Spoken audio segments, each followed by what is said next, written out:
Hello and welcome to Victoria 3 ABC. Why ABC and not A to Z, you might ask?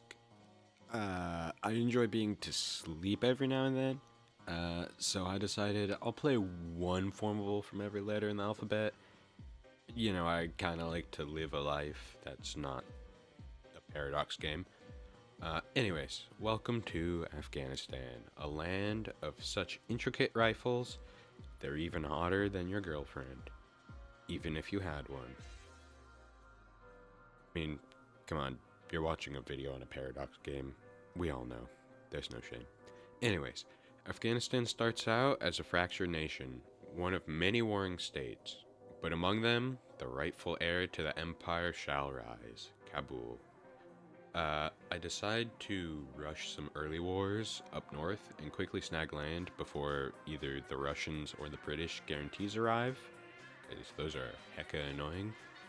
I also specifically chose to leave Herat and Kandahar alone, as they tend to either be conquered by Persia, which I wouldn't mind fighting, or each other. So I'd rather just have to strike one country instead of two. Yeah, that was not a good idea. Not at all. You'll find out why.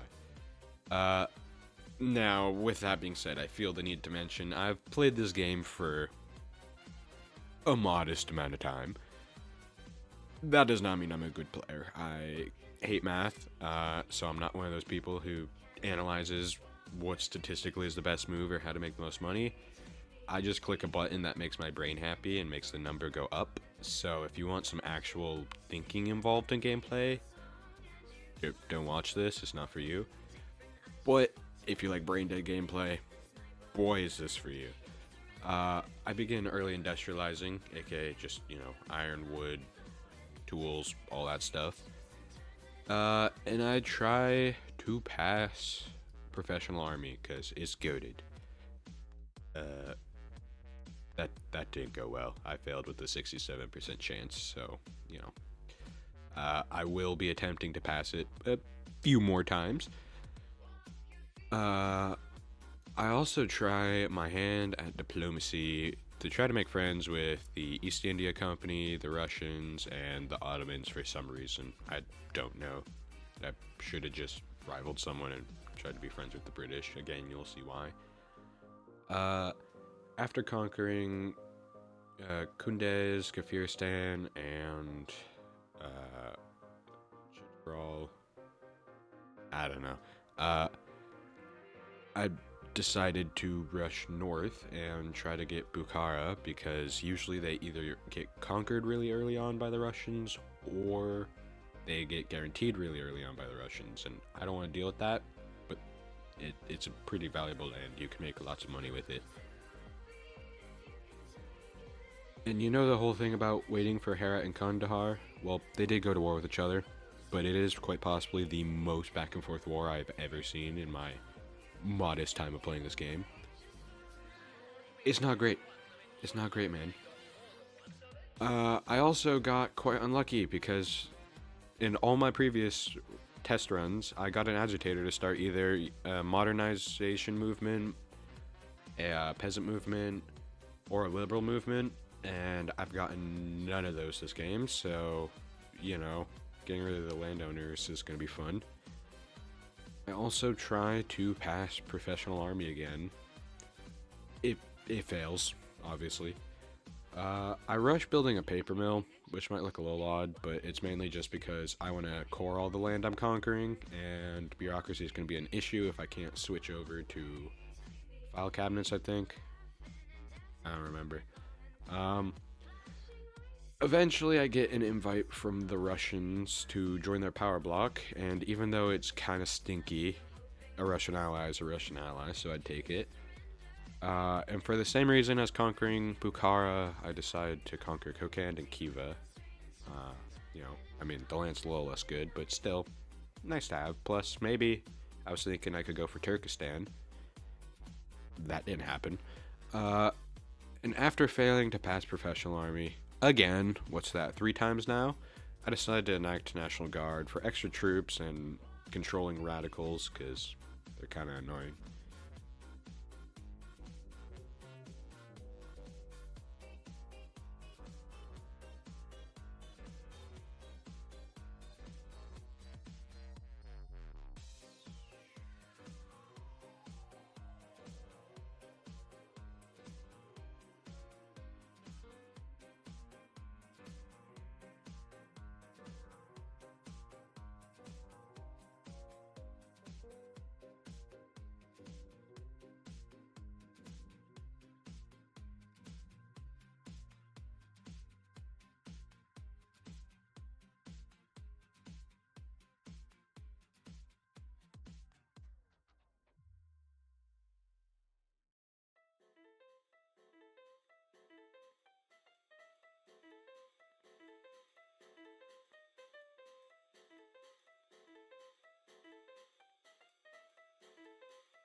And after what looked like was going to be a Herat defeat, they eventually won the war.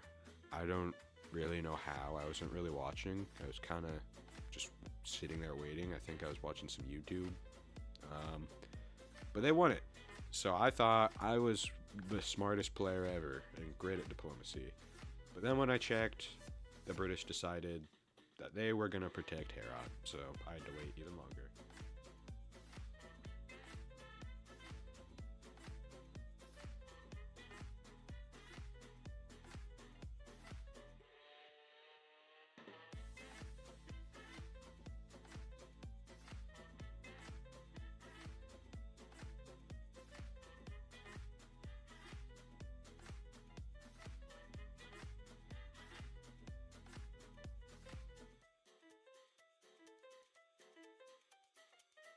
So normally I get a peasant movement or something, but this game somehow I got a slave revolt movement, which I've like never seen before other than like Cuba, I think. But you know, it's something that can weaken the landowners, so why not? And using this, I try to pass homesteading, even though the landowners hate me for it.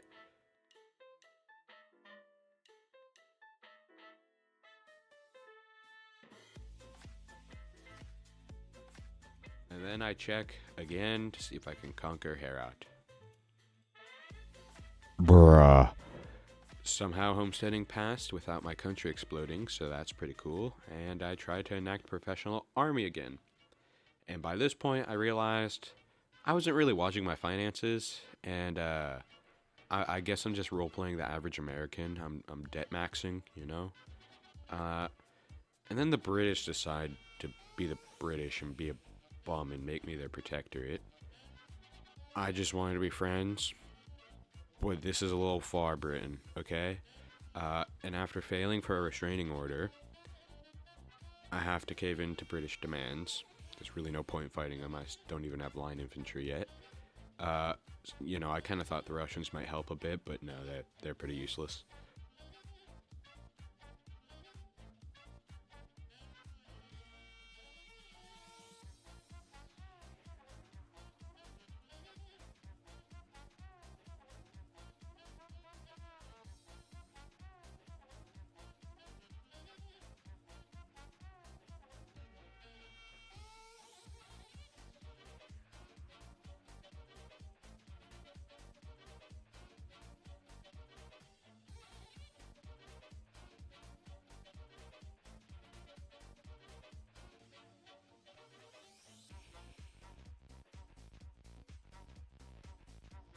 And even worse, professional army fails. Again. I try to ban slavery next, not because it's not profitable, but just because landowners suck. I want to get rid of the landowners. They're terrible. Uh, but now being a British protectorate, at least I can leech off of the British market, so that's pretty cool.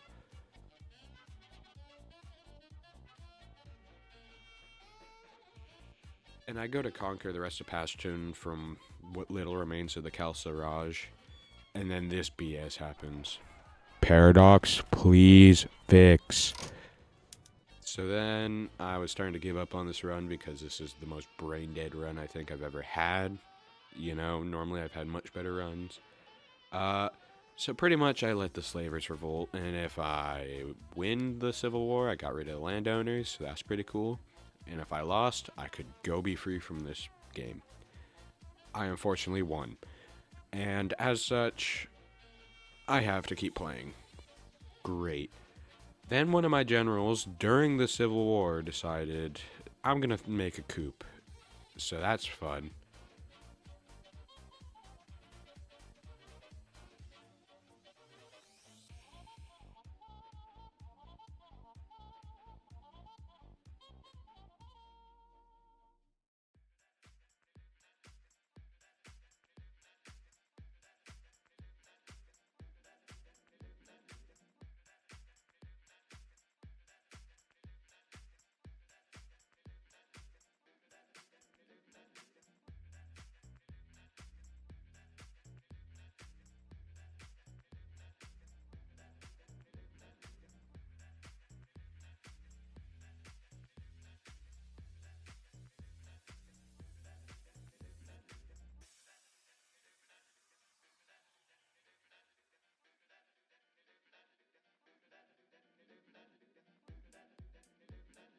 Eventually, all that settled, and I swear, it finally passed.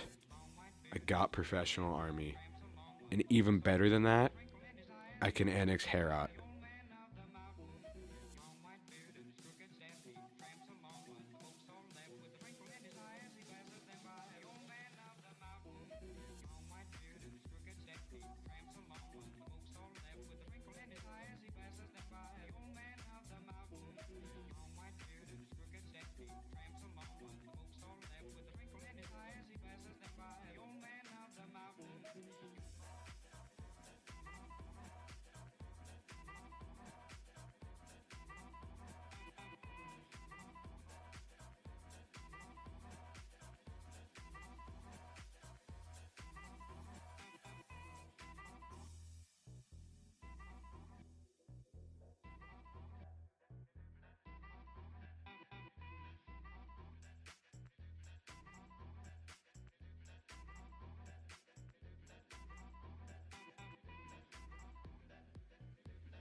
Ladies and mainly gentlemen, Afghanistan. After forming this country, I quit due to this being one of the worst runs I've had in quite a while. Like, literally, my test runs took like 2 years to form Afghanistan. But, anyways, why did you watch this? At least subscribe or go seek professional help. Please.